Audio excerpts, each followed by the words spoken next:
Oke, selamat siang Bapak Ibu. Assalamualaikum warahmatullahi wabarakatuh. Terima kasih kepada Bapak Komang Agus Adi Wirjawan yang telah berkenan hadir di tengah kita semua. Beliau merupakan guru dari SMP Negeri 2 Busung di Bali, Buleleng lebih tepatnya, dan saat ini beliau mengajar sebagai guru mata pelajaran bimbingan konseling. Banyak sekali pencapaian yang telah beliau ambil dan luar biasa saya dipertemukan dengan Pak Agus Adi, sapaan yang biasa kami sapa. Beliau juga merupakan guru penggerak angkatan kelima Kabupaten Buleleng. Beliau juga sudah menyelesaikan PPQ dalam jabatan pada tahun 2020 dan beliau juga pengajar praktik pendidikan guru penggerak angkatan 11 dan praktisi mengajar angkatan keempat. Banyak sekali menjadi narasumber-narasumber. Dan bersyukurnya pada siang hari ini beliau membawa topik yang luar biasa yang menjadi kegelisahan sebetulnya. Apalagi saya sebagai guru bahasa Inggris, apalagi di kurikulum Merdeka, potensi bimbingan konseling bagi anak-anak itu sangat penting. Bukan hanya BK yang penting, tapi semua mata pelajaran itu penting. Namun kita sebagai guru pembelajar tetap harus bersinergi dan berkolaborasi. Maka topik kali ini yang akan dibawa oleh beliau, yaitu kita akan berbicara tentang asesmen layanan BK untuk mewujudkan layanan menyala. Kami sapa dulu, selamat siang Pak. Sehat hari ini Pak? Gimana kabarnya? Sehat Pak Rohman, kabar baik luar biasa. Pak Rohman sehat? Ya, ya Alhamdulillah sehat Pak. Terima kasih Pak sudah berkenan join. Ini beliau salah satu inspirasi saya dalam menyebarkan ilmu dan implementasi kurikulum Merdeka. Oke, baik rekan-rekan guru sekalian, kita tidak perlu berlama-lama, langsung saja saya sampaikan kepada beliau selaku narasumber. Silakan Pak, saya beri waktunya. Terima kasih. Baik, terima kasih Pak Rohman sudah memperkenalkan saya. Sebelumnya saya ingin menyapa Bapak Ibu semua. Selamat siang. Assalamualaikum warahmatullahi wabarakatuh. Shalom, nama budaya, rahayu rahayu, Om Swastiastu.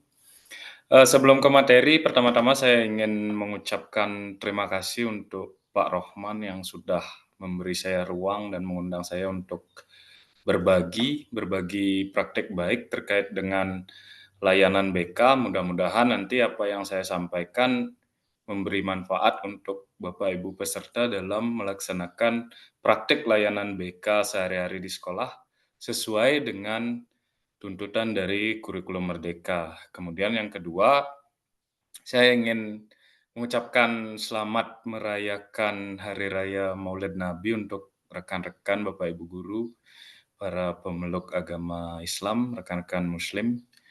Mudah-mudahan di hari raya ini, di hari libur ini kita tetap berkegiatan untuk dengan tujuan memajukan pendidikan. Mudah-mudahan apa yang kita laksanakan hari ini benar-benar memberi dampak untuk kita semua. Nah, kemudian disclaimer bahwa nanti apa yang saya sampaikan basisnya adalah pengalaman saya sebagai seorang guru yang melaksanakan praktek layanan bimbingan konseling di sekolah saya di SMP Negeri 2 Busongyu. Jika kemudian nanti selama penyampaian ada hal-hal yang mungkin berbeda, kemudian secara konsep tidak sama dengan apa yang Bapak Ibu lakukan, mari kita berdiskusi, mari kita saling melengkapi yang harapannya apa yang saya lakukan Bapak Ibu bisa adopsi hal-hal yang memang positif dan baik, kemudian yang kurang nanti Bapak Ibu bisa lengkapi sebagai bahan untuk saya berefleksi dan mengevaluasi diri, agar kemudian layanan yang nantinya kita laksanakan memang benar-benar menyala. Nah, nanti akan saya jelaskan apa sih itu layanan BK yang menyala. Sebelumnya Pak Rohman izinkan dan Bapak Ibu semua izinkan saya untuk membagikan layar.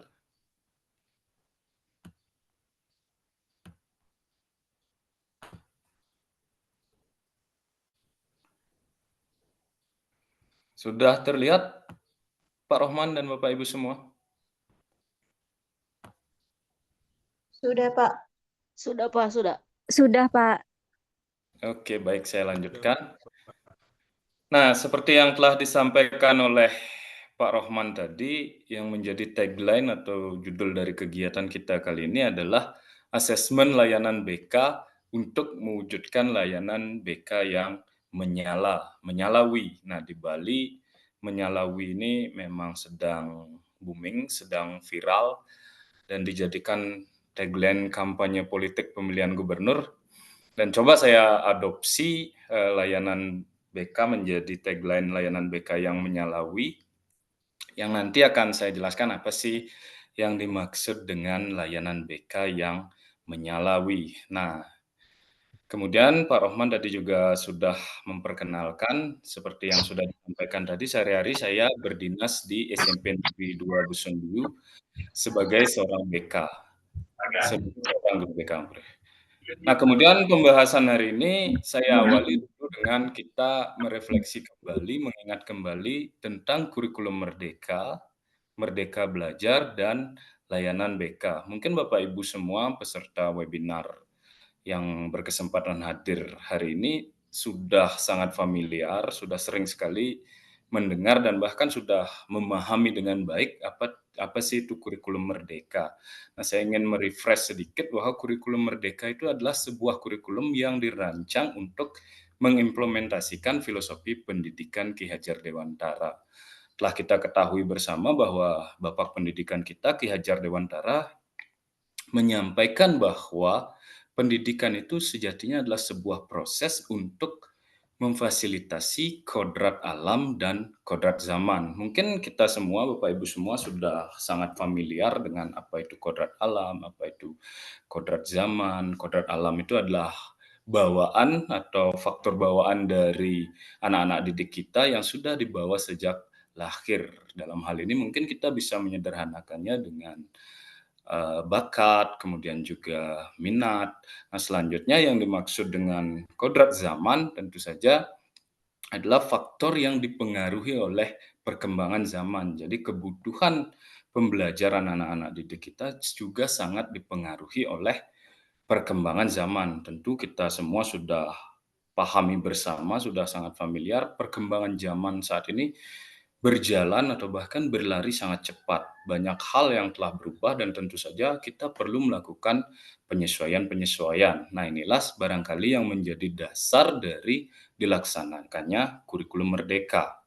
Kemudian kurikulum Merdeka ini selanjutnya diterapkan, dilaksanakan, diejawantahkan menjadi Merdeka Belajar, yaitu sebuah upaya untuk mewujudkan lingkungan dan suasana belajar kondusif guna membantu siswa atau murid untuk belajar secara optimal, sesuai dengan minat, sesuai dengan bakat, sesuai dengan potensi yang dimilikinya. Merdeka Belajar tidak akan saya jelaskan lebih lanjut kembali karena saya yakin Bapak Ibu sudah amat sangat sering mendengar, bahkan sudah melaksanakan dan memahami dengan baik apa yang dimaksud dengan Merdeka Belajar. Nah, kemudian yang ketiga yang ingin saya sampaikan sedikit tentu tentang BK atau layanan BK. Bimbingan konseling Bapak Ibu kita semua sudah ketahui bahwa merupakan sebuah upaya sistematis, objektif, logis, dan berkelanjutan, serta terprogram untuk memfasilitasi perkembangan peserta didik dalam mencapai kemandirian dalam hidupnya. Nah, definisi ini saya ambil dari modul layanan bimbingan konseling yang ada di platform Merdeka Mengajar. Nah, dari penyampaian tentang kurikulum Merdeka, Merdeka Belajar, kemudian juga layanan BK, ada irisan atau ada kesamaan dalam hal tujuan dari pelaksanaan atau penerapan kurikulum Merdeka dan Merdeka Belajar dengan tujuan dari pelaksanaan layanan bimbingan konseling. Yang pertama, persamaan dalam hal tujuan itu, layanan BK dan kurikulum Merdeka pada dasarnya sama-sama didesain, dirancang, dan dilaksanakan untuk memfasilitasi yang namanya potensi murid. Potensi dalam hal ini meliputi bakat, kemudian juga meliputi minat yang dimiliki oleh murid. Tujuan dari layanan BK, tujuan dari kurikulum Merdeka dan Merdeka Belajar, sejatinya ya ini, memfasilitasi, memaksimalkan potensi dari murid. Kemudian yang kedua, tujuan yang sama dari kurikulum Merdeka, Merdeka Belajar, dan juga layanan BK adalah memfasilitasi diferensiasi murid. Nah, Bapak Ibu tentu sangat familiar dengan istilah diferensiasi. Saat ini kita dituntut untuk melaksanakan yang namanya pembelajaran berdiferensiasi. Nah, kemudian layanan BK pun sejatinya kalau kita ingat kembali materi yang kita dapat di bangku kuliah dulu, bertujuan untuk memfasilitasi perbedaan yang ada pada diri murid. Perbedaan ini mencakup ya kembali tadi perbedaan dari minat, perbedaan bakat, perbedaan kebutuhan belajar, perbedaan kemampuan, perbedaan profil belajar, perbedaan gaya belajar, dan masih banyak perbedaan lain yang idealnya dapat terfasilitasi dengan optimal. Makanya dikembangkanlah yang namanya kurikulum Merdeka, dikembangkanlah yang namanya Merdeka Belajar, mengadopsi dalam pemahaman saya Merdeka Belajar dan kurikulum Merdeka ini mengadopsi apa yang menjadi dasar dari kita melaksanakan layanan BK, yaitu memfasilitasi perbedaan potensi yang dimiliki oleh murid. Nah, kemudian Bapak Ibu, dalam kurikulum Merdeka, peran sedikit berbeda dengan peran guru di kurikulum-kurikulum sebelumnya. Nah, di kurikulum sebelumnya mungkin para guru lebih berperan sebagai sumber utama dari pembelajaran. Tetapi berbeda di kurikulum Merdeka, di proses pelaksanaan Merdeka Belajar, guru diharapkan untuk menghamba kepada murid. Nah, Bapak Ibu barangkali mendengar kata menghamba pada murid, yang terpikirkan barangkali kita adalah menuruti semua keinginan atau kehendak dari murid dalam belajar. Sesungguhnya hal tersebut tidak sepenuhnya benar. Menghamba kepada murid bukan berarti kita tunduk dan menuruti keinginan siswa tanpa batas. Ada hal-hal yang memang bisa kita turuti, kemudian ada juga hal-hal yang tidak mesti kita turuti. Kita menyesuaikan dengan kebutuhan murid, menyesuaikan juga dengan aturan yang berlaku. Tidak berarti ketika murid ingin belajar tentang game misalnya kita fasilitasi dengan optimal. Tidak seperti itu. Tetapi lebih ke bagaimana kita memfasilitasi pembelajaran itu agar sesuai dengan keinginan murid, tetapi tidak juga bertentangan dengan kaidah-kaidah yang berlaku, aturan yang berlaku, serta tuntutan kurikulum.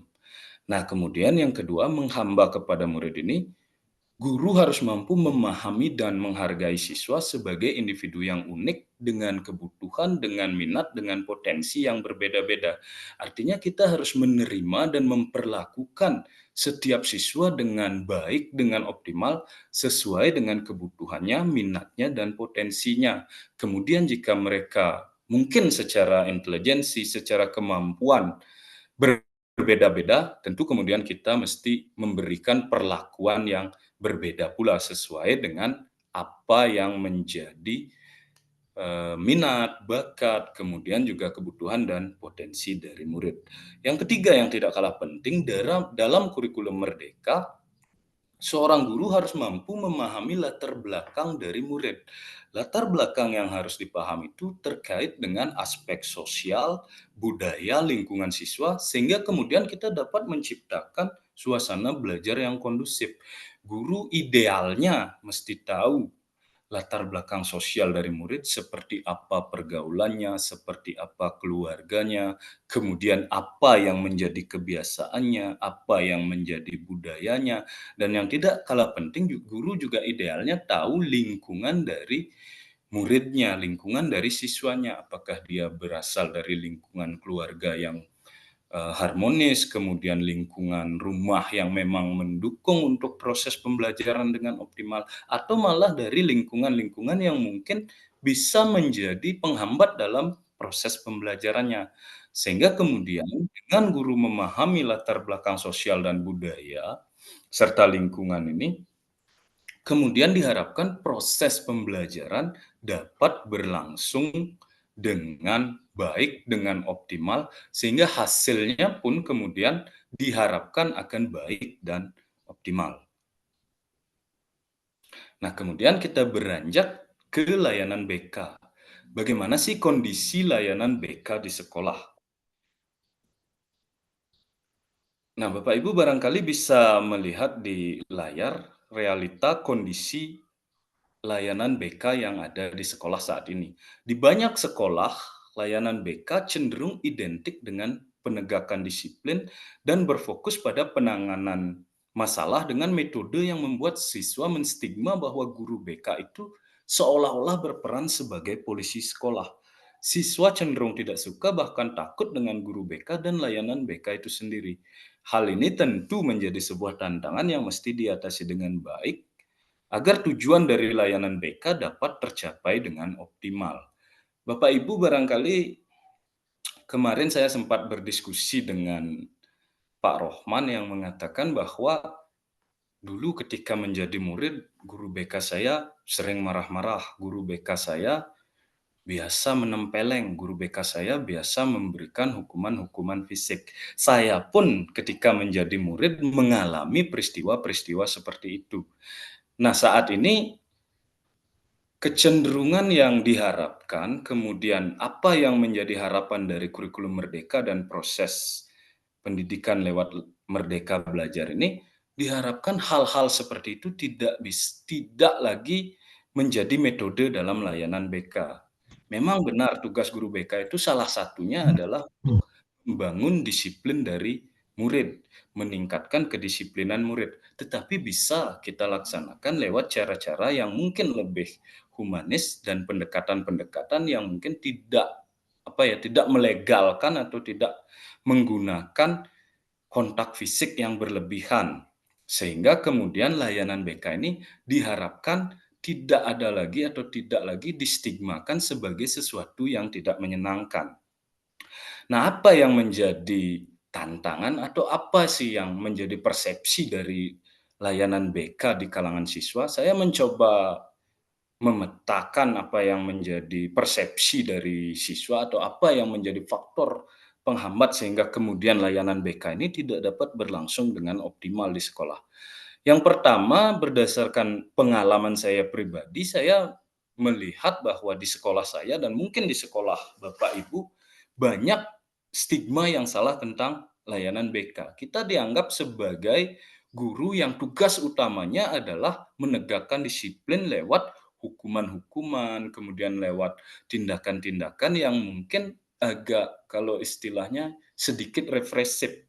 Kita mungkin melihat siswa yang katakanlah terlambat datang, langsung kita beri sanksi dengan berdiri di depan kelas atau kemudian melakukan hukuman fisik berupa lari keliling lapangan, jalan jongkok dan lain sebagainya. Itu dulu sering saya alami dan saya menganggap bahwa layanan BK ini kok tidak menyenangkan, guru BK-nya kok kasar-kasar, guru BK-nya galak-galak.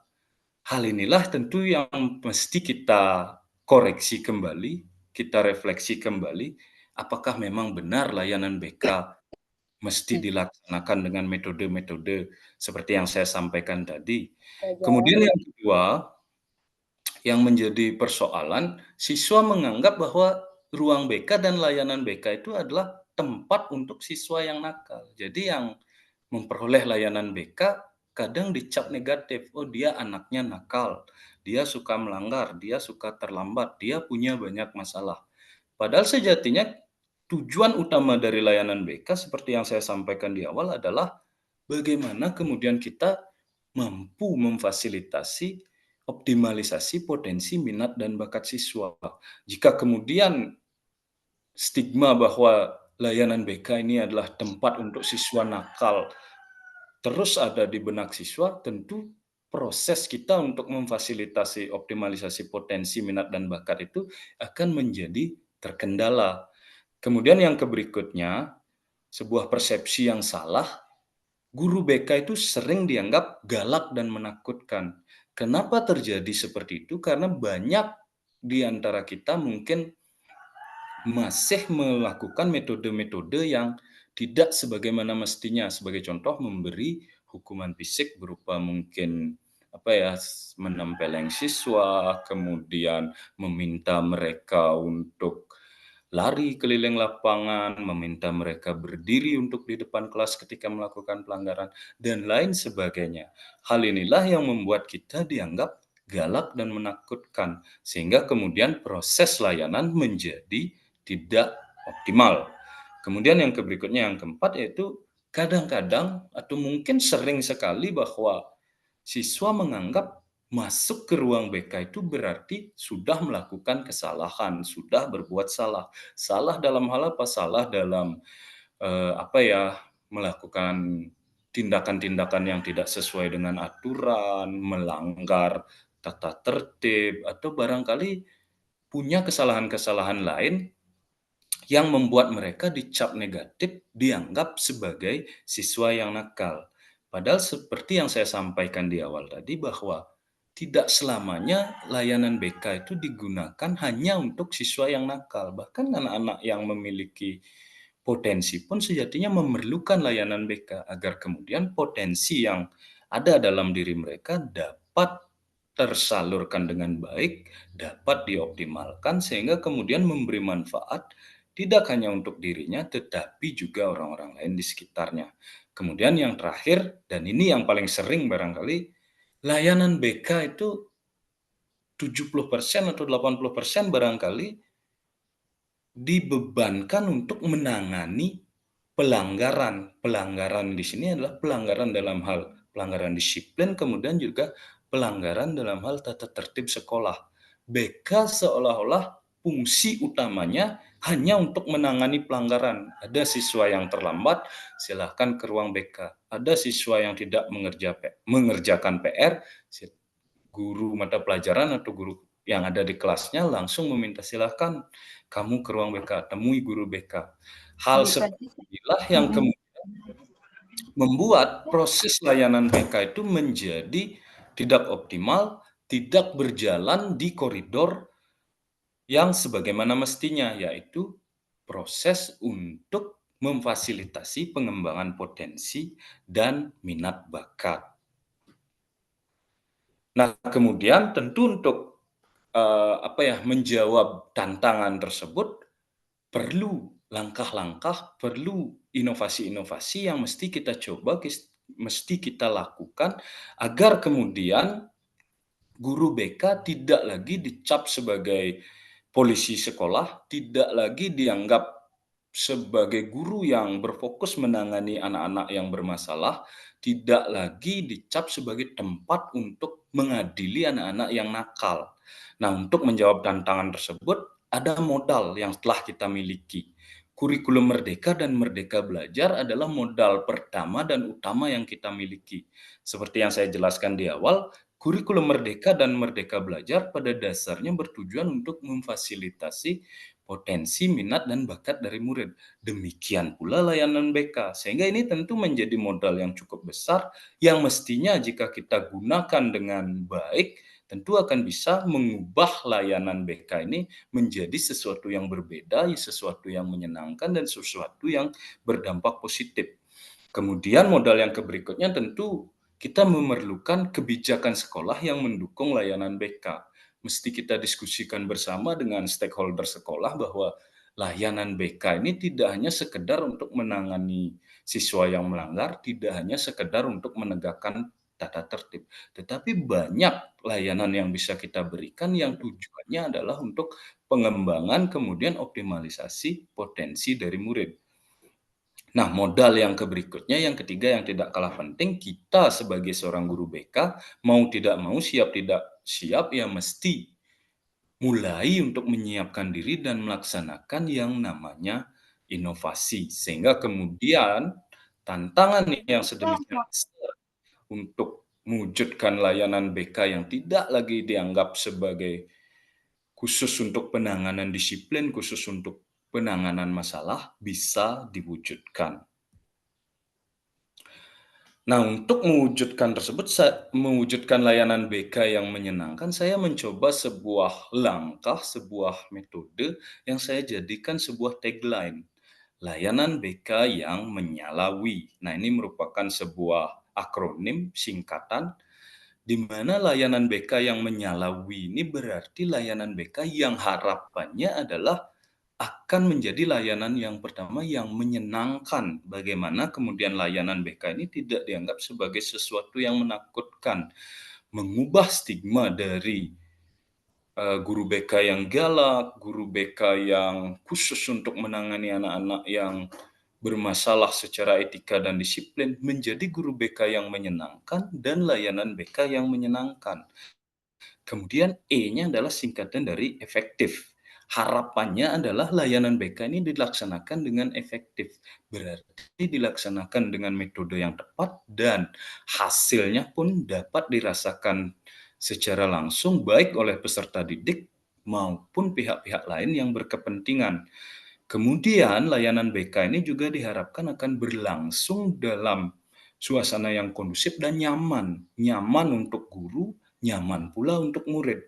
Ketika anak-anak sudah mendapat layanan yang nyaman, harapannya apa yang menjadi tujuan dari layanan itu dapat tercapai dengan lebih baik dan lebih optimal.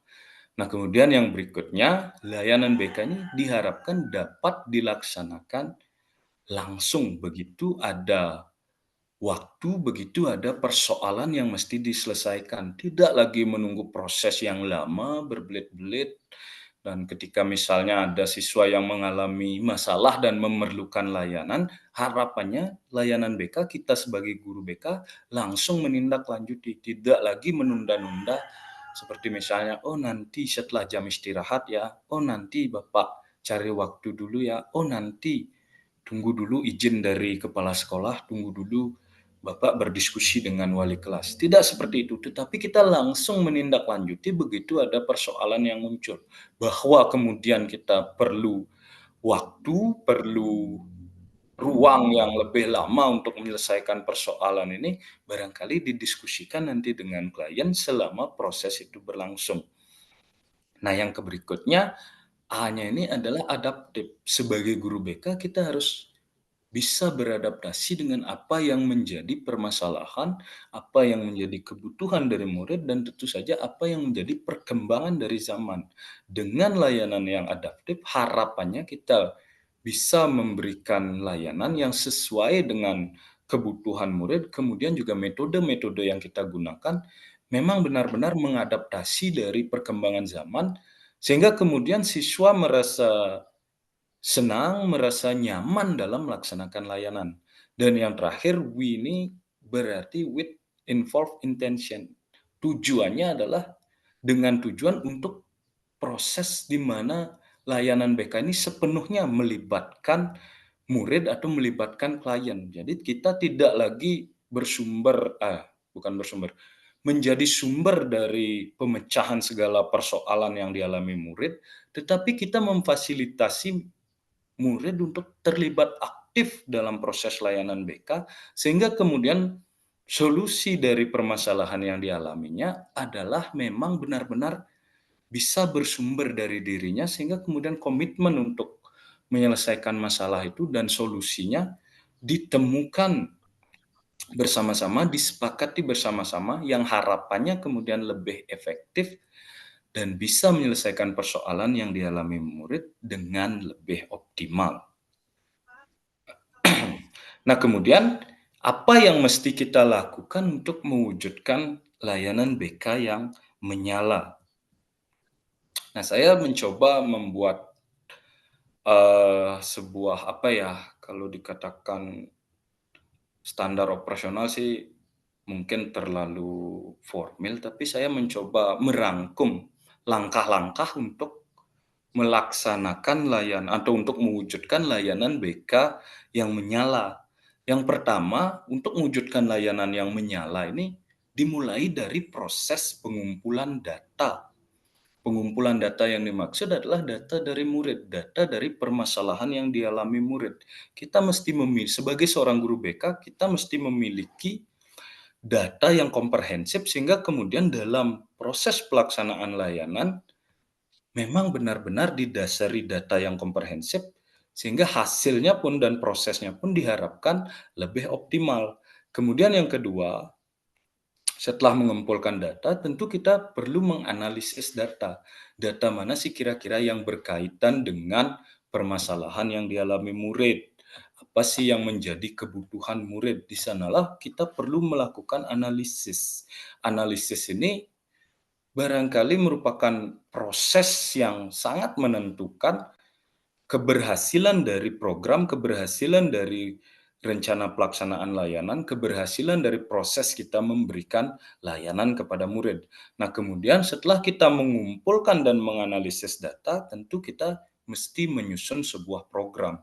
Program yang kita susun ini diharapkan memang benar-benar sesuai dengan apa yang menjadi kebutuhan dari siswa, kemudian memang benar-benar mampu menjawab apa yang menjadi persoalan-persoalan yang dialami siswa. Jadi biar tidak ada lagi cerita kita menyusun program BK berbasis pada program BK di sekolah lain. Tentu hal ini tidak akan berhasil dengan optimal karena saya yakin setiap sekolah, setiap siswa memiliki karakteristik dan kebutuhan yang berbeda-beda sehingga agar layanan BK ini berjalan dengan optimal, tentu program yang disusun menyesuaikan dengan karakteristik dan kebutuhan di masing-masing sekolah.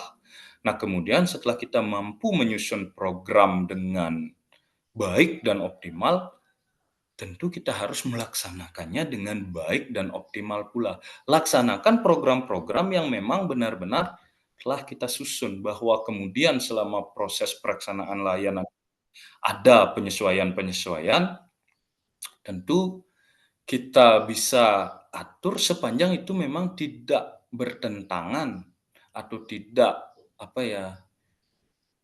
mengabaikan apa yang menjadi kebutuhan dari murid. Karena bagaimanapun tujuan dari program, tujuan dari layanan adalah murid. Dan yang terakhir, setelah melaksanakan program,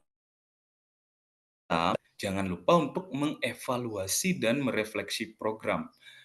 Refleksikan kembali, ingat kembali, evaluasi kembali langkah-langkah yang sudah kita laksanakan, program-program yang sudah kita susun, mana yang sudah berjalan dengan baik, mana yang sudah dilaksanakan dengan baik, kemudian mana yang masih perlu ditingkatkan untuk bahan kita dalam proses perbaikan pelaksanaan dan penyusunan program selanjutnya. Nah, Bapak Ibu, tadi saya menyampaikan bahwa dalam menyusun program ini harus diawali dengan mengumpulkan data dan analisis data. Inilah yang kita kenal dengan asesmen BK.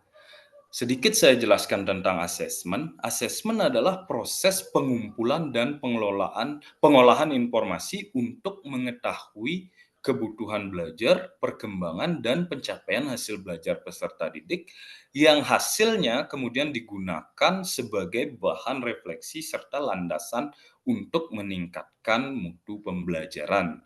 Jadi asesmen ini barangkali bisa Bapak Ibu jadikan acuan di dalam menyusun sebuah program, kemudian juga jadikan acuan untuk peningkatan mutu dari pembelajaran atau mutu dari proses layanan BK. Nah, kemudian asesmen dalam bimbingan konseling bertujuan untuk memotret kebutuhan, potensi, dan permasalahan yang mungkin dihadapi siswa untuk kemudian dijadikan acuan utama dalam penyusunan program layanan BK yang tepat bermanfaat. Sekali lagi, ketika menyusun program kita harus memulainya dengan proses asesmen. Kumpulkan data, ketahui dulu apa yang menjadi kebutuhan murid, ketahui apa yang menjadi potensi murid, ketahui pula apa yang menjadi permasalahan murid, agar memang program yang kita susun sesuai dengan kebutuhan dan permasalahan yang dialami murid. Misalnya kita menyusun rencana pelaksanaan layanan dengan topik tertentu. Pastikan topik itu memang benar-benar merupakan hasil dari asesmen. Misalkan topiknya kita angkat etika menggunakan media sosial. Itu misalnya topik dalam layanan yang kita angkat. Pastikan topik ini memang benar-benar dibutuhkan siswa. Lihat hasil asesmennya. Apakah memang benar siswa mengalami permasalahan dalam hal etika menggunakan media sosial? Apakah memang benar informasi terkait etika menggunakan media sosial ini diperlukan oleh murid? Agar kemudian ketika melaksanakan layanan, memang benar-benar ada manfaatnya untuk murid. Kan percuma saja kita membahas tentang etika menggunakan media sosial, tetapi kemudian murid sudah sepenuhnya memahami etika menggunakan media sosial. Murid tidak memiliki masalah dalam menggunakan etika dalam menggunakan media sosial sesuai dengan etika. Agar layanan yang kita laksanakan tidak kemudian menjadi mubazir dan tidak bermanfaat. Nah, kemudian asesmen dalam layanan BK berfokus kepada lingkungan, kebutuhan, potensi, dan permasalahan siswa, serta dapat dikombinasikan dengan asesmen diagnostik kognitif yang dilaksanakan oleh guru mapel untuk memperoleh data yang komprehensif. Nah, saya pribadi dalam melakukan asesmen ini biasanya melibatkan rekan-rekan dari guru mapel. Saya melakukan asesmen diagnostik non-kognitif, kemudian guru-guru melakukan asesmen diagnostik kognitif. Hasilnya kemudian kami diskusikan bersama, kami lihat mana kelas yang kira-kira membutuhkan layanan terkait dengan topik permasalahan belajar misalnya, mana kelas yang kira-kira membutuhkan layanan informasi terkait dengan topik pengembangan karir misalnya. Tidak saya laksanakan sendiri, tetapi berkolaborasi dengan guru mapel. Nah, kemudian dalam melaksanakan asesmen, ada prinsip-prinsip yang mesti kita ketahui dan kita laksanakan saat melakukan proses asesmen tersebut. Yang pertama, prinsipnya adalah validitas. Dalam melaksanakan asesmen, tes dan instrumen asesmen harus teruji secara empiris dan memiliki bukti yang mendukung bahwa mereka mengukur karakteristik tertentu yang dimaksud dengan akurat. Jadi pastikan memang asesmen yang kita gunakan benar-benar valid. Kemudian yang kedua, pastikan juga asesmen itu sesuai dengan prinsip reliabilitas, yaitu hasil yang diperoleh dari tes atau instrumen asesmen yang digunakan konsisten jika diulang pada waktu dan kondisi yang berbeda. Artinya misalnya begini, jika kita menggunakan asesmen berupa tes minat misalnya, hari ini kita ukur minat siswa A dengan tes A, hasilnya mungkin dia menunjukkan minat kepada bidang tertentu, misalnya minat mekanikalnya tinggi, minggu depan kita lakukan asesmen lagi, hasilnya pun tidak banyak berubah. Itu artinya tes atau instrumen yang kita gunakan memang benar-benar sudah valid dan reliabilitasnya dapat dibuktikan. Kemudian prinsip yang berikutnya, asesmen itu harus mencakup beragam teknik, instrumen, dan pendekatan untuk memastikan bahwa individu yang diperiksa dalam berbagai aspek dan dimensi yang relevan. Jadi harapannya ketika melaksanakan asesmen ini kita menggunakan beragam teknik, instrumen, dan pendekatan untuk mengetahui apa yang menjadi kebutuhan siswa. Tidak bisa atau tidak sepatutnya kita menyusun program melaksanakan layanan didasari hanya pada satu asesmen saja, tetapi diupayakan menggunakan beragam asesmen sehingga data yang kita miliki benar-benar komprehensif. Kemudian prinsip yang keempat, dalam melaksanakan asesmen pastikan juga kita memperhatikan yang namanya etika. Asesmen yang dilakukan harus mengikuti prinsip-prinsip etika profesional. Mana data yang sifatnya rahasia, mana data yang sifatnya berkaitan dengan privasi murid, ya tentu kita gunakan untuk kepentingan kita saja, untuk kepentingan proses layanan BK saja. Tidak kemudian kita sampaikan kemana-mana, tidak kemudian kita bagikan kemana-mana data dari hasil asesmen tersebut. Nah, kemudian jenis-jenis asesmen yang bisa kita gunakan ada dua. Yang pertama, asesmen tes, yaitu asesmen yang melibatkan penggunaan instrumen formal yang dirancang untuk mengukur variabel tertentu seperti kepribadian, minat, bakat, keterampilan, dan kecerdasan.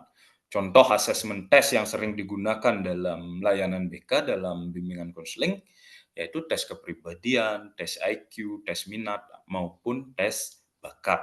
Kemudian yang kedua, ada yang namanya asesmen non-tes, yaitu asesmen yang melibatkan pengumpulan informasi secara tidak terstruktur dan tidak menggunakan instrumen formal. Nah, metode ini meliputi observasi, kemudian wawancara, analisis dokumen, pengamatan langsung, kemudian juga diskusi dengan rekan-rekan sejawat untuk memperoleh data dan informasi terkait dengan siswa atau murid yang nanti akan kita beri layanan. Nah, dalam pelaksanaannya, asesmen dapat dilaksanakan secara mandiri maupun dengan melibatkan pihak ketiga yang dipandang perlu dan memiliki kompetensi untuk melaksanakan sebuah proses asesmen. Nah, pelibatan pihak ketiga atau profesional ini biasanya dilaksanakan dalam asesmen tes seperti misalnya tes IQ, kemudian juga tes kepribadian, tes minat, dan tes bakat, biasanya menggunakan bantuan dari pihak ketiga atau lembaga-lembaga yang memang sudah terbiasa dan memiliki lisensi untuk melaksanakan asesmen tersebut. Nah, adapun yang menjadi tujuan dari pelaksanaan asesmen dalam BK yang pertama adalah identifikasi kebutuhan dan masalah siswa. Jadi lewat asesmen ini kita bisa mengidentifikasi apa sih yang menjadi kebutuhan siswa, apa sih yang menjadi masalah siswa. Lewat asesmen kita mungkin bisa memperoleh gambaran tentang siswa A mengalami permasalahan di bidang pribadi, di bidang karir, kemudian butuh atau memerlukan informasi terkait dengan studi lanjut, terkait dengan pengembangan karir, pengembangan minat, dan lain sebagainya. Nah, itu yang dimaksud dengan identifikasi kebutuhan dan masalah siswa. Kemudian yang kedua, lewat asesmen ini diharapkan kita memiliki acuan dalam menilai potensi dan kekuatan siswa. Lewat asesmen diharapkan kita bisa menilai siswa mana yang memiliki potensi di bidang belajar misalnya atau di bidang olahraga, kemudian di bidang seni, untuk kemudian kita siapkan program yang tepat memfasilitasi potensi tersebut. Sehingga kemudian tidak ada lagi cerita siswa yang memiliki memiliki potensi di bidang seni dan berkeinginan untuk mengoptimalkan potensinya tersebut, tetapi dipaksakan kemudian untuk melanjutkan ke sekolah teknik mesin misalnya. Kan itu sesuatu yang sudah, kalau dikatakan menyimpang sih tidak menyimpang, tapi mungkin tidak sesuai dengan apa yang menjadi modal dasar potensi dari murid. Sehingga kemudian ketika kita sebagai guru BK telah mampu atau telah mengetahui potensi dan kekuatan dari murid, diharapkan kita mampu menuntun mereka untuk mengembangkan potensi dan kekuatan ini lewat program-program, lewat layanan-layanan yang tepat, sehingga kemudian potensi dan kekuatannya teraktualisasi dengan optimal. Nah, kemudian yang ketiga, yang tidak kalah pentingnya, tujuan dari pelaksanaan asesmen ini adalah sebagai bahan dari preferensi terkait karir sebagai panduan atau acuan ketika kelak siswa ingin melanjutkan studi, kemudian mengembangkan karir, kita mempunyai data yang komprehensif untuk kemudian membantu mereka menentukan atau membuat pilihan-pilihan yang logis terkait karirnya. Seperti yang saya jelaskan tadi, ketika kita telah mampu menilai potensinya, tentu kita dapat menuntun mereka untuk memilih karir yang sesuai dengan potensi dan kekuatan yang mereka miliki, sehingga kemudian harapannya siswa dapat berkembang dengan baik dan memiliki karir yang baik sesuai dengan potensi dan kekuatan yang ada pada dirinya. Nah, kemudian yang keempat, tujuan dari asesmen adalah menyediakan panduan pendidikan. Yang dimaksudkan dengan panduan pendidikan ini adalah menyediakan program, kemudian juga kalau di Mapel menjadi dasar dalam penyusunan RPP, atau di kita di BK menjadi dasar dalam penyusunan RPL. Nah, ketika kita menyusun RPL, RPP, harapannya diawali dulu dengan asesmen, tahu yang menjadi kebutuhan murid, tahu yang menjadi masalah, tahu yang menjadi potensi murid, sehingga kemudian RPL, RPP yang kita susun memang benar-benar sesuai. Nah, kemudian yang kelima, lewat asesmen kita juga bisa menilai kesejahteraan emosional dan sosial dari siswa, mengetahui apakah mereka merasa aman, merasa nyaman di sekolah, kemudian tingkat kemampuan bersosialisasinya seperti apa, pergaulannya seperti apa. Kemudian yang keenam, ketika kita telah mengetahuinya, harapannya dengan asesmen ini kita bisa merancang intervensi atau program konseling yang tepat ketika mengetahui atau memperoleh data terkait murid yang bermasalah tadi. Dan yang terakhir, tujuan dari asesmen ini adalah sebagai landasan untuk melakukan evaluasi program bimbingan konseling. Sebagai acuan kita menilai, merefleksi apakah program yang kita laksanakan sebelumnya sudah berjalan dengan efektif atau barangkali ada hal-hal yang perlu ditingkatkan kembali. Nah, tadi saya menyinggung bahwa di pelaksanaan asesmen itu ada dua, yaitu asesmen tes dan asesmen non-tes. Asesmen tes tadi saya sampaikan bahwa kita dapat melibatkan profesional. Nah, kemudian sebagai guru BK, sejatinya kita bisa melaksanakan asesmen secara mandiri di sekolah. Saya pribadi telah mencoba melaksanakan asesmen secara mandiri di sekolah, di mana asesmen yang saya laksanakan ini ada 5.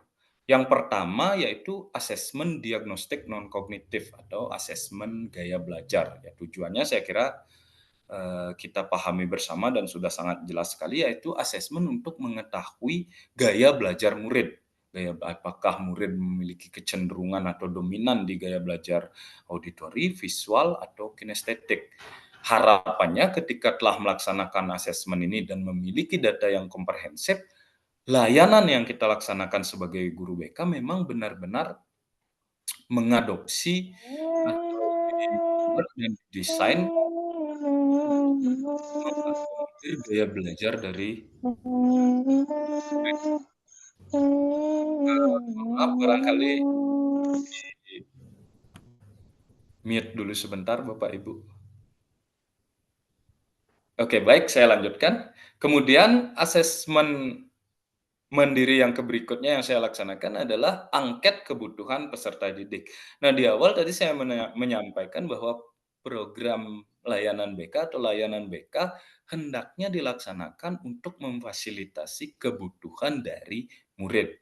Nah, salah satu asesmen yang saya gunakan ya ini tadi, angket kebutuhan peserta didik. Lewat angket ini kemudian saya bisa memetakan apa yang menjadi kebutuhan dari murid untuk dibuatkan program-program layanan-layanan yang memang tepat sesuai dengan kebutuhan murid. Apakah murid membutuhkan layanan informasi terkait pengembangan karir misalnya, atau layanan informasi terkait studi lanjut, layanan-layanan lain terkait dengan kebiasaan-kebiasaan belajar yang baik, dan lain sebagainya.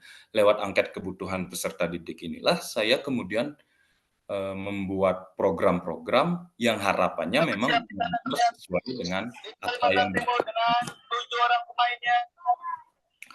Nah, kemudian yang berikutnya, asesmen mandiri yang saya laksanakan adalah tes minat dan bakat. Tes minat dan bakat ini idealnya dilaksanakan oleh profesional. Mohon maaf Bapak Ibu, barangkali yang mic-nya belum di-mute, bisa di-mute sebentar nggih. Baik, saya lanjutkan. Idealnya tes bakat ini dilaksanakan oleh profesional, tapi barangkali jika kemudian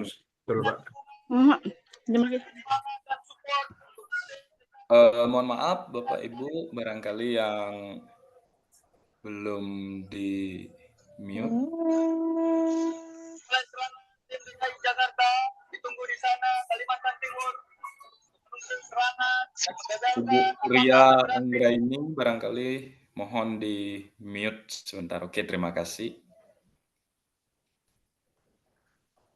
Saya lanjutkan ya Bapak Ibu. Nah, sampai di mana tadi ya?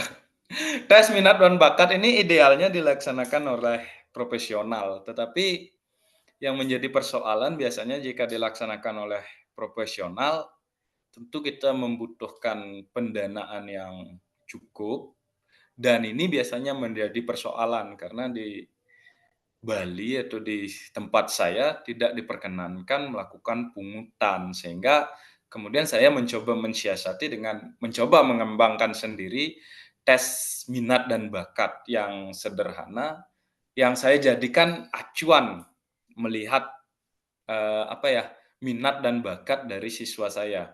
Tetapi ini tidak menjadi acuan tunggal bahwa kemudian setelah melaksanakan tes minat dan bakat ini, saya memperoleh data, kemudian saya lakukan juga pengamatan, wawancara, kombinasi dari tes minat bakat, kemudian wawancara dan pengamatan, baru saya menyimpulkan siswa A memiliki minat di bidang seni misalnya, siswa B memiliki minat yang tinggi di bidang olahraga, dan lain sebagainya. Tetapi sekali lagi, tes minat bakat mandiri ini tidak saya jadikan acuan tunggal. Nah, kemudian yang keempat, asesmen mandiri di sekolah yang saya laksanakan adalah ada yang namanya sosiometri, yaitu untuk melihat tingkat hubungan sosial dari seorang siswa. Nah, biasanya lewat sosiometri ini saya menjadi tahu mana sih siswa yang populer, mana sih siswa yang banyak temannya, mana siswa yang disukai temannya, kemudian mana siswa yang terisolir, mana siswa yang dalam pergaulannya temannya itu tidak banyak, kemudian banyak yang tidak suka, untuk kemudian saya berikan intervensi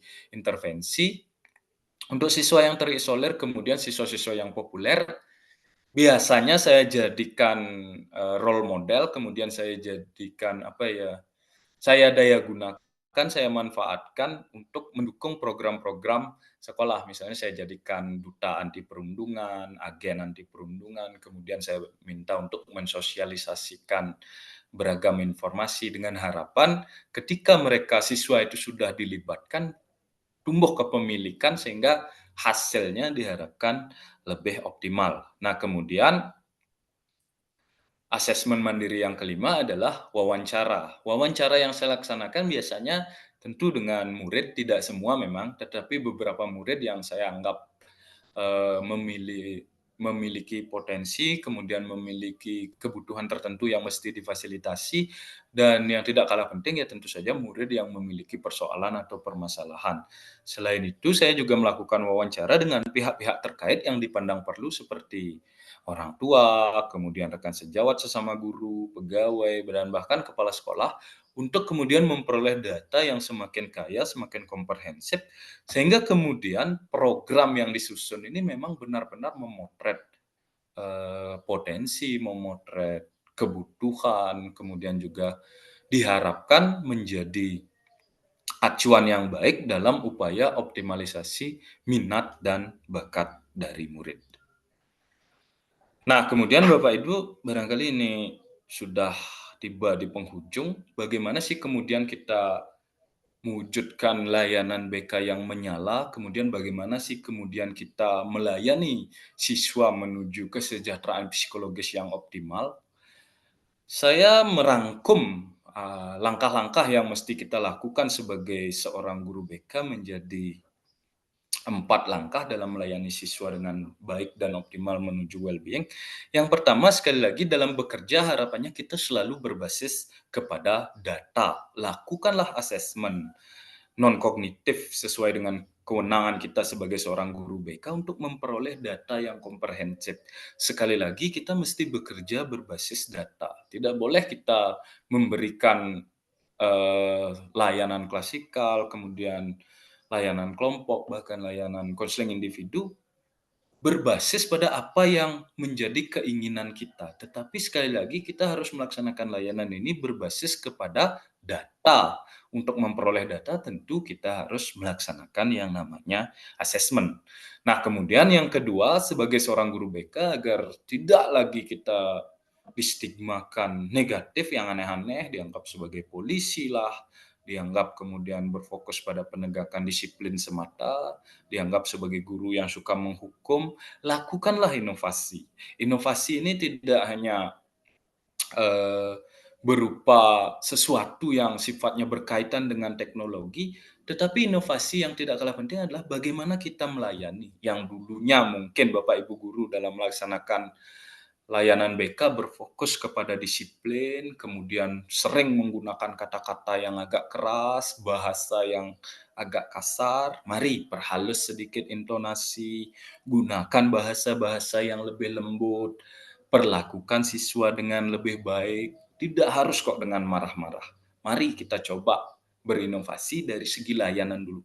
Bahwa kemudian Bapak Ibu mampu berinovasi dengan menggunakan teknologi, akan lebih bagus lagi. Karena budaya terus berkembang, kita perlu menyikapi perkembangan tersebut dengan penyesuaian dan inovasi yang tepat. Nah, kemudian yang ketiga, perbanyak kolaborasi. Jangan malu untuk melibatkan orang lain, melibatkan guru, melibatkan orang tua, melibatkan sesama guru BK ketika kita melaksanakan proses layanan BK. Libatkan berbagai komponen yang dipandang perlu dan memang berkompeten guna mewujudkan pelayanan yang tepat untuk klien dengan berbagai latar belakang. Nah, kemudian sebagai guru tentu kita wajib untuk selalu belajar dan mengembangkan diri. Ikuti beragam pelatihan yang kini semakin mudah untuk diakses.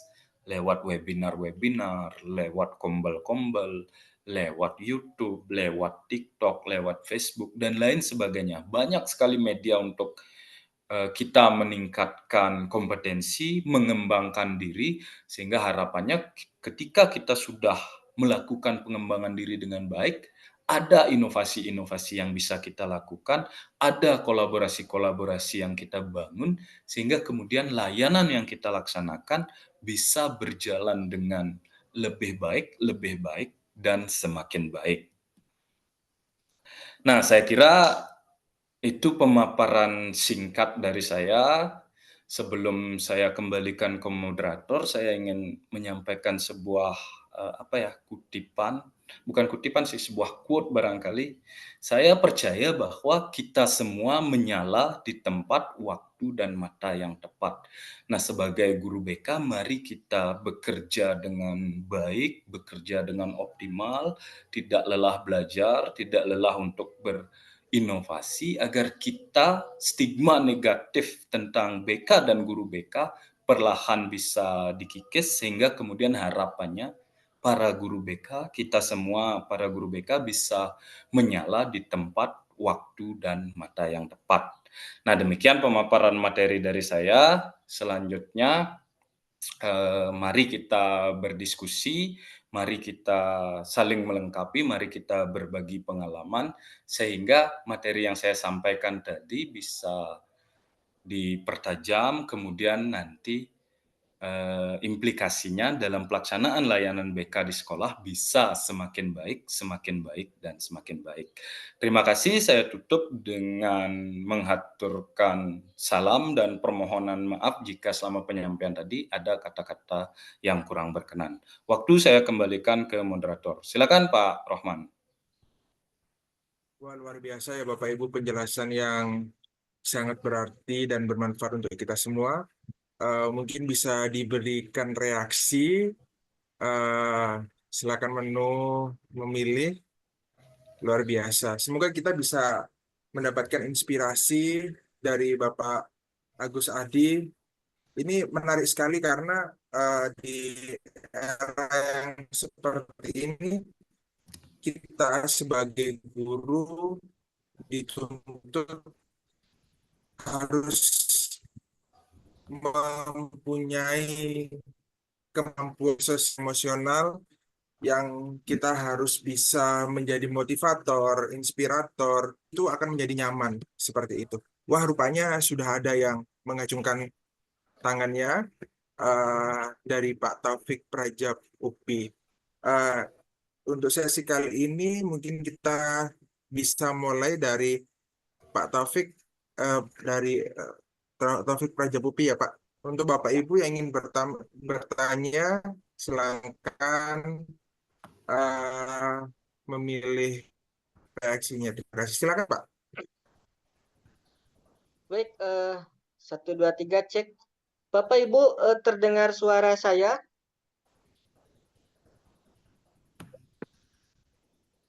Terdengar Izin Pak, Pak terdengar. Rahman, Pak Moderator, apa terdengar suara saya? Terdengar Bapak jelas sekali. Ya, baik. Assalamualaikum, selamat Terdengar siang Pak, Bapak Ibu terdengar. guru BK hebat. Baik Bapak Ibu, saya apresiasi di tengah hari yang terik, yang panas ini, kita masih bisa tetap semangat, saling berbagi, saling menyimak tadi pemaparan praktik baik dari Bapak Agus Adi. Bapak tadi luar biasa pemaparan materinya. Nah, mohon izin Bapak Ibu perkenalkan, saya Taufik Fatur Rahman. Oke, aduh saya lupa. Saya lupa mengganti identitas saya. Oh ya, izin Bapak Ibu saya saya pada hari ini sama juga bertugas sebagai guru BK konselor di SMP 7 Kota Tangerang Selatan. Saya dari Tangerang Selatan, Bapak Ibu. Nah, mungkin saya mengacungkan tangan di sini. Bapak izin saya mungkin tadi pemaparan yang sudah Bapak jelaskan sudah cukup saya pahami. Mungkin sini saya mau menanggapi dan menambahkan ya Bapak Ibu. Oke. Saya juga izin Bapak Ibu mau berbagi juga praktik baik bagaimana menyelenggarakan bimbingan dan konseling yang memandirikan untuk konseling-konseling kita di sekolah.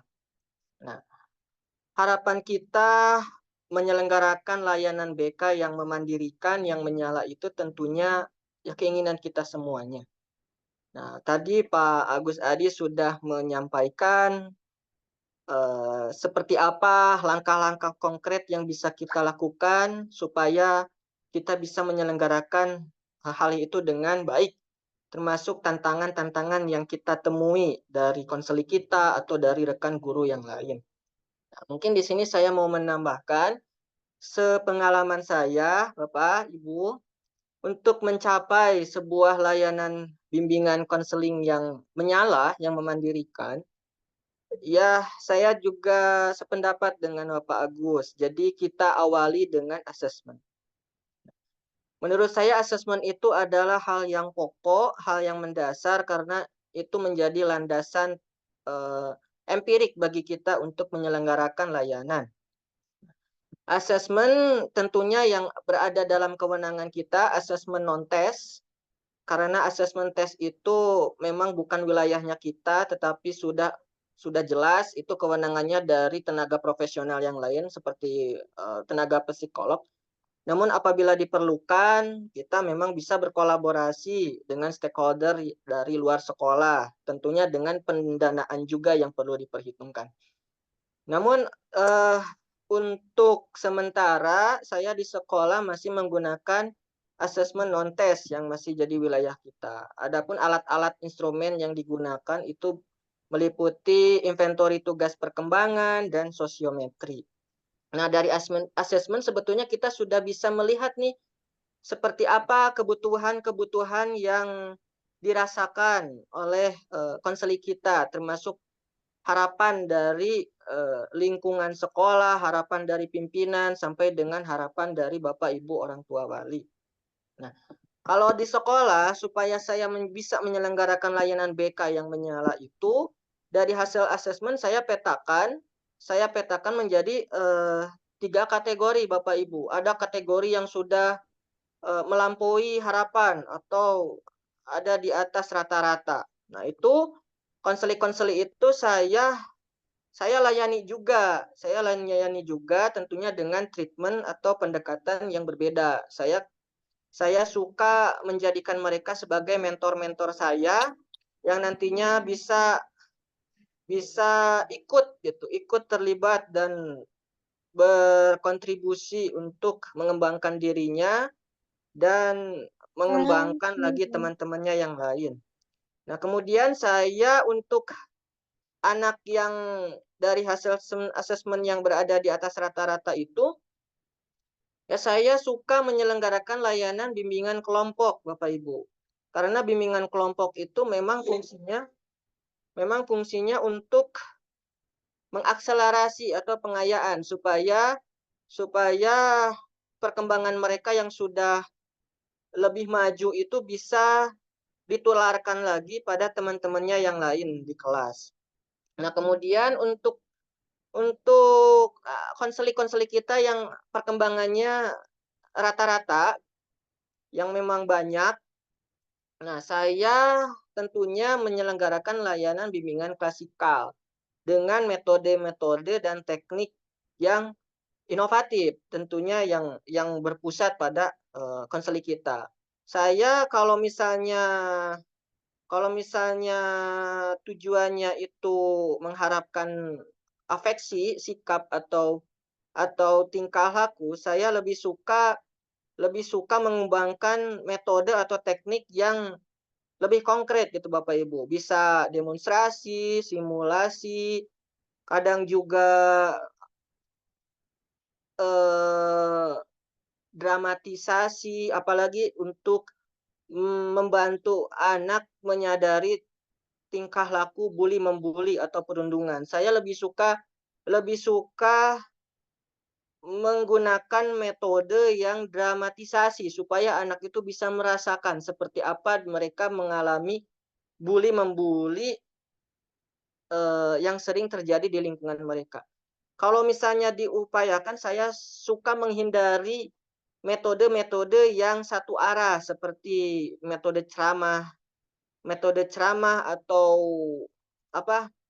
nasihat, karena sepengalaman saya itu tidak banyak melibatkan partisipasi anak.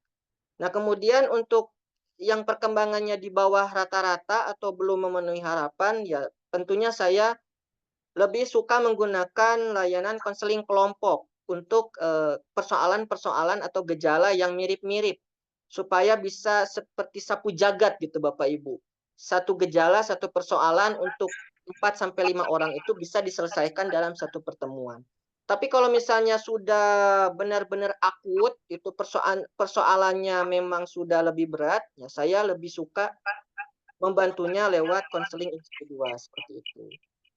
Ya, mungkin seperti itu Bapak Ibu yang bisa saya bagikan, yang bisa saya share. Jadi pada kesempatan ini saya ingin menambahkan beberapa pendekatan atau layanan BK yang sesuai dengan hasil assessment tadi. Ada kelompok anak yang sudah berkembang di atas rata-rata, ada yang memang berkembang sesuai harapan, ada yang di bawah harapan. Supaya ya tadi layanan BK kita itu menyala untuk semuanya, tidak hanya untuk konseli yang sedang mengalami persoalan saja, tapi untuk konseli-konseli yang memang sudah berkembang di atas rata-rata, sehingga tidak ada istilah lagi no one left behind gitu. Tidak ada yang ditinggalkan. Jadi semua layanan BK itu menyeluruh.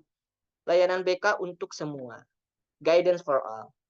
Baik, seperti itu Bapak Ibu yang bisa saya sampaikan. Terima kasih Pak Rahman atas kesempatannya.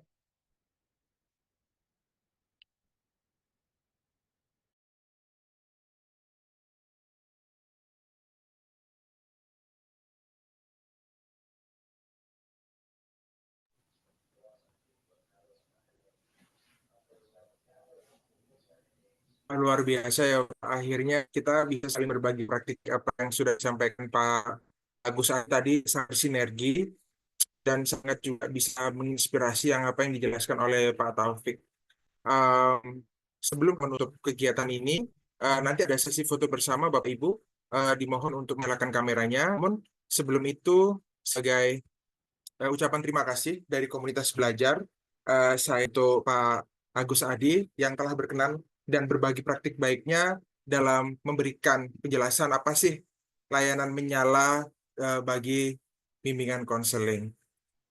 Baik, Bapak Ibu guru yang lain jika ingin bertanya, silahkan karena waktu.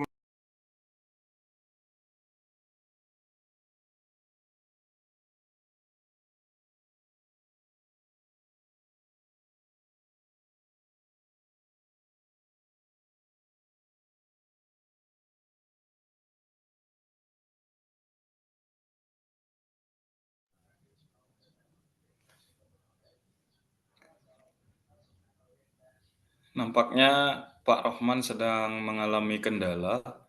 Bapak Ibu barangkali ada yang ingin berbagi atau ada yang ingin bertanya, silakan. Sambil menunggu Pak Rohman, terima kasih untuk Pak Taufik tadi yang sudah berbagi pengalaman, kemudian juga memberikan penguatan-penguatan. Nah, harapannya mudah-mudahan nanti apa yang saya sampaikan, kemudian apa yang Pak Taufik sampaikan, bisa Bapak Ibu adaptasi dan ambil nilai positifnya, sehingga kemudian layanan BK yang kita laksanakan memang benar-benar bermanfaat dan berdampak untuk murid. Pak Rohman, sudah ada di room Pak Rohman? Maaf Pak, sudah tadi saya terlempar karena jaringannya kurang baik sekali. Mohon maaf sebelumnya tiba-tiba saya ngomong menghilang. Oke, biasa Bagaimana kendala ada Pak. yang ingin bertanya? Oh, ini ada penyampaian dari Ibu Yulinda SMPN 7 Jakarta. Praktik baik seperti semoga tidak berhenti sehingga antar guru BK terus bisa bersinergi. Terima kasih Ibu, mungkin di kesempatan yang lainnya. Dan jika Bapak Ibu guru BK dimanapun berada termasuk Pak Agus Adi atau Pak Taufik, jika ingin memberikan praktik baiknya, kami komunitas belajar Sole yang berkepanjangannya Story of Praktik Baiknya. Saya kira tidak ada yang bertanya Pak, karena penjelasan Bapak sangat jelas dan luar biasa dan penuh makna. Jadi saya di awal tadi bertanya-tanya apa sih kepanjangan dari menyala. Rupanya yaitu kita harus memberikan singkatan-singkatan yang kekinian sehingga orang-orang itu bisa, oh ini apa sebenarnya gitu. Luar biasa. Bapak Ibu silahkan mengisi daftar hadirnya karena daftar hadir akan diberikan saat webinar saja dan untuk kedepannya di bulan Oktober kami komunitas belajar juga akan melaksanakan webinar sebulan 2 kali. Jadi di bulan kedua kami akan berkolaborasi dengan berbagai guru di seluruh Indonesia dan akan memberikan topik-topik yang luar biasa. Mungkin itu saja Pak ya, tidak ada yang bertanya atau kita menunggu. Oh, luar biasa. Oke. Sepertinya sudah cukup ya Pak penjelasan Bapak dan tidak ada yang bertanya. Izinkan Bapak Ibu untuk menyalakan kameranya ya, karena kita akan melakukan sesi foto bersama. Bapak Ibu dimohon untuk menyalakan kameranya. Baik. Wah, luar biasa. Ini wajah-wajah guru pembelajar yang tak pernah lelah. Baik. Ya, sambil menunggu. Oke, sudah tidak ada lagi. Mari Bapak Ibu berikan senyum yang terbaik. Senyum tulus untuk anak didik kita. 1, 2, 3. Oke, halaman 1. Sebentar Bapak Ibu. Oke.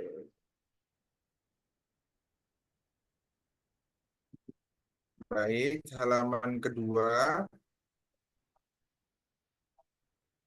Ya,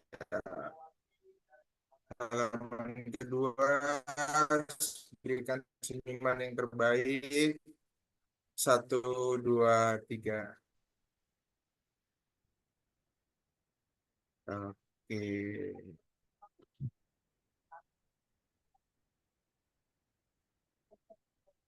Dan terima kasih kepada Pak Komang Agus Adi telah berkenan hadir di tengah-tengah kita. Dan tetap nantikan komunitas belajar Soleh akan hadir pada bulan depan dan setiap bulannya 2 kali akan melaksanakan webinar dan dimohon untuk bergabung dan jangan lupa ikuti komunitas belajar Soleh di platform Merdeka Mengajar. Terima kasih Pak Komang Agus Adi. Ya, ini ada yang request Pak, nanti materinya bisa di-share ke grup atau ada link tertentu Pak? Oke, nanti kan ada grup WA, nanti saya kirimkan ke Pak Rohman nanti yang share nggih. Oke, terima kasih banyak Pak. Baik Bapak Ibu, izin untuk menutup kegiatan. Terima kasih Pak